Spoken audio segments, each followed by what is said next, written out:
Moins d'un an après le début de la souscription publique, le résultat, c'est lui, le débitmètre, désormais propriété à part entière du CHU de Tours et baptisé affectueusement Jean-Yves.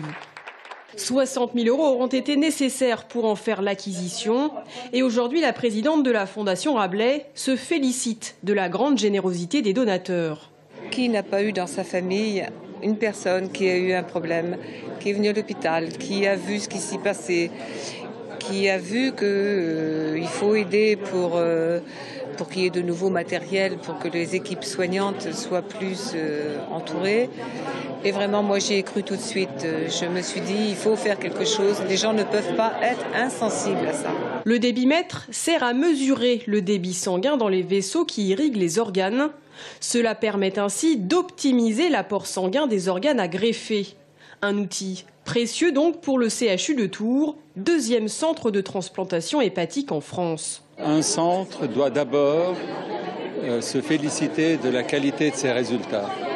Donc le débitmètre est une petite pierre qui améliore les résultats de nos greffes, de notre investissement vis-à-vis des malades. Et donc c'est à ce point de vue-là que je pense qu'on devient plus attractif du fait de l'amélioration de la qualité de nos résultats. Une avancée majeure pour tous les malades en attente d'une greffe, mais aussi un gage d'excellence pour les patients qui n'ont désormais plus besoin de faire des kilomètres pour être soignés. Cette proximité-là, en plus quand elle est un outil universitaire, je veux dire qu'il faut se battre pour le garder, le conserver et continuer à faire que ceux qui sont le meilleur à l'intérieur puissent se développer. Depuis janvier 2015, au CHU de Tours, le débitmètre a déjà servi dans 43 transplantations hépatiques.